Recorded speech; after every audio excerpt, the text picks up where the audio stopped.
चलिए दोस्तों, जानते हैं आज पूरे दिन भर की काम की और महत्वपूर्ण 50 बड़ी खबरों को सिर्फ 10 मिनट में। पर अभी तक आपने इस वीडियो को लाइक नहीं किया तो लाइक कर दीजिए। दिल्ली के पूर्व डिप्टी सीएम और आम आदमी पार्टी के कद्दावर नेता मनीष सिसोदिया जंगपुरा विधानसभा सीट से 600 वोट से हारे। बीजेपी उम्मीदवार तरविंदर सिंह मारवाहा को दी जीत की बधाई। वहीं आम आदमी पार्टी के मुखिया अरविंद केजरीवाल को भी दिल्ली विधानसभा चुनाव में हार का सामना करना पड़ा। देश के 19 राज्यों में भाजपा गठबंधन की सरकार। मोदी के तीसरे टर्म में 8 राज्यों में चुनाव हुए। एनडीए 6 में जीती। दिल्ली में 27 साल बाद खिल गया कमल, झाड़ू का बिखरा तिनका। नए इनकम टैक्स बिल को मोदी कैबिनेट ने दी मंजूरी। 11 फरवरी को लोकसभा में पेश किया जा सकता है। टैक्सेशन सिस्टम में इससे सुधार आएगा।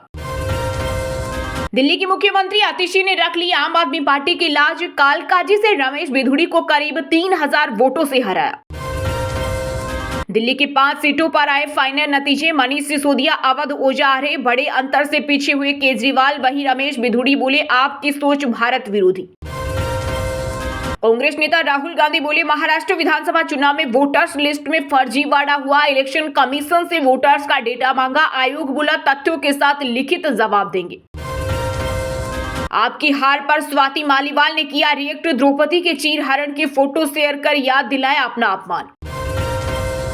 दिल्ली चुनाव नतीजों पर अन्ना हजारे ने अरविंद केजरीवाल की गलत नीतियों को हार के लिए ठहराया जिम्मेदार। कहा मैंने पहले ही कहा था कि अच्छे विचार आचार होना चाहिए, तभी मतदाता अपनाते हैं। पैसों के लिए शराब नीति लाएं। फाइल कंप्यूटर हार्डवेयर चोरी होने का डर। आपके चुनाव हारते ही दिल्ली सचिवालय सेल प्रशासन ने सुरक्षा संबंधी चिंताओं और दस्तावेजों की सुरक्षा के लिए उठाया यह कदम।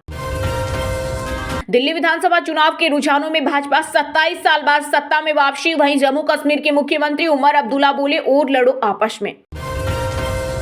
उद्धव ठाकरे ने भाजपा शिंदे को किया चैलेंज। कहा हमें तोड़ने की कोशिश करोगे तो सिर फोड़ देंगे। अगर आप मर्द की औलाद है तो सामने से लड़े। सरकारी यंत्रणा को दूर रखो और एक भी शिव सैनिक तोड़कर दिखाओ।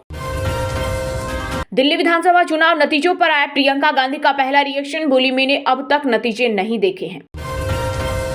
दिल्ली कांग्रेस चुनाव में आपको लगे झटके पर संजय रावत बोले दिल्ली में भी महाराष्ट्र पैटर्न। कांग्रेस पर दिया बड़ा बयान। कहा कांग्रेस और आप अगर साथ रहते तो अच्छा होता। कांग्रेस और आपकी दुश्मन बीजेपी।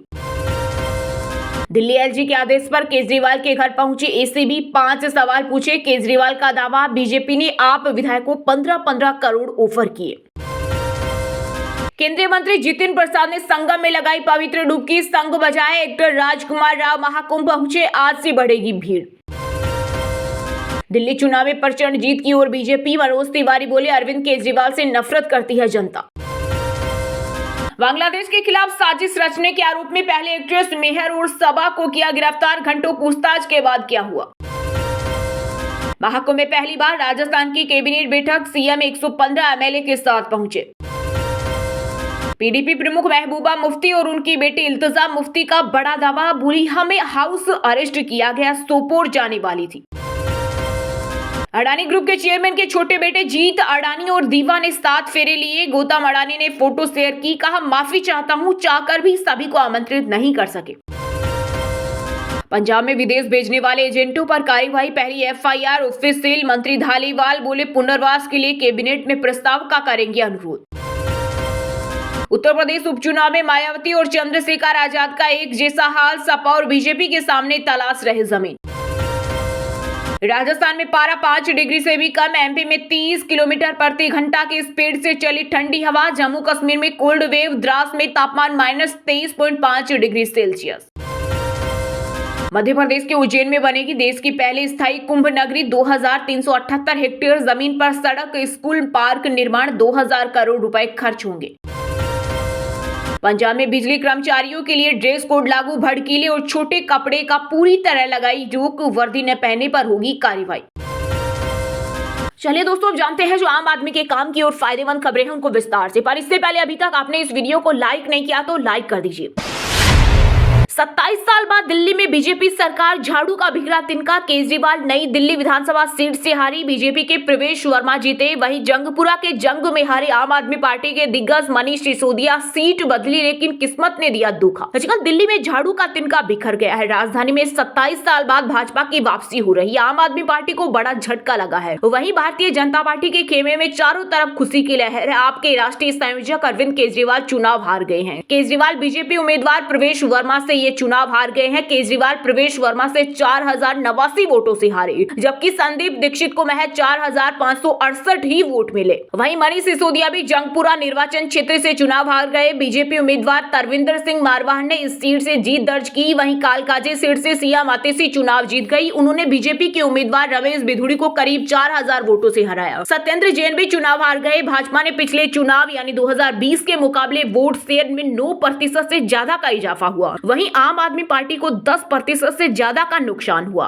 कांग्रेस को भले ही एक सीट मिलती नहीं दिख रही, लेकिन वोट शेयर 2% बढ़ाने में कामयाब रही। अरविंद केजरीवाल ने हार के बाद अपने पहले रिएक्शन में कहा कि जनता का फैसला हम पूरी विनम्रता के साथ स्वीकार करते हैं।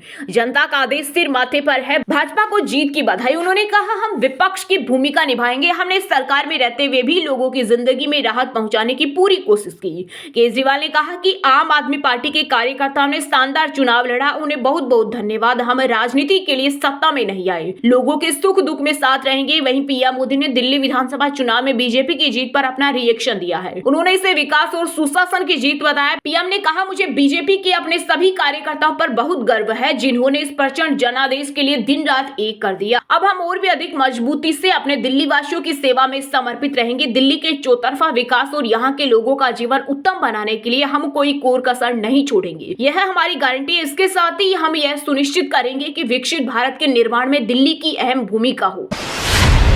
नए इनकम टैक्स बिल को मोदी कैबिनेट ने दी मंजूरी। 11 फरवरी को लोकसभा में पेश किया जा सकता है। रिपोर्ट्स के मुताबिक यह बिल टैक्सेशन सिस्टम में सुधार के लिए एक बड़ा सुधार ला सकता है। केंद्र सरकार ने नए इनकम टैक्स बिल को मंजूरी दे दी है। इसे 11 फरवरी को लोकसभा में पेश किया जाएगा।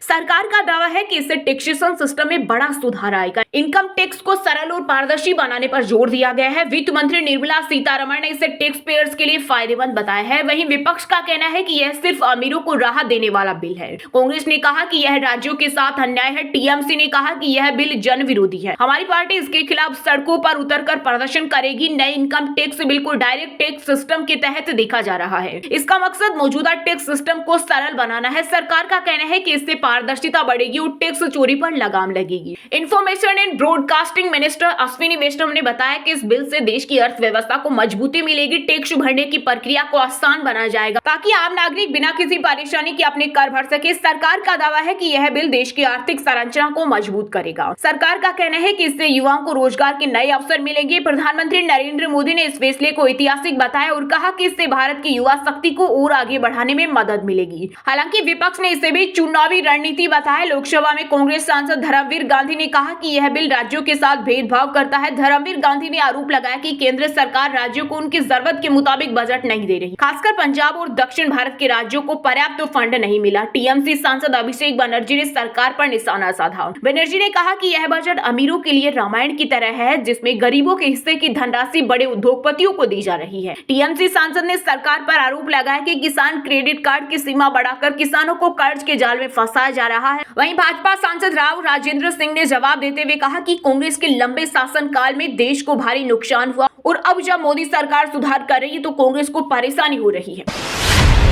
19 राज्यों में भाजपा गठबंधन की सरकार। पीएम मोदी के तीसरे टर्म में 8 राज्यों में विधानसभा चुनाव हुए। एनडीए 6 में जीती। दिल्ली में 27 साल बाद हुई वापसी।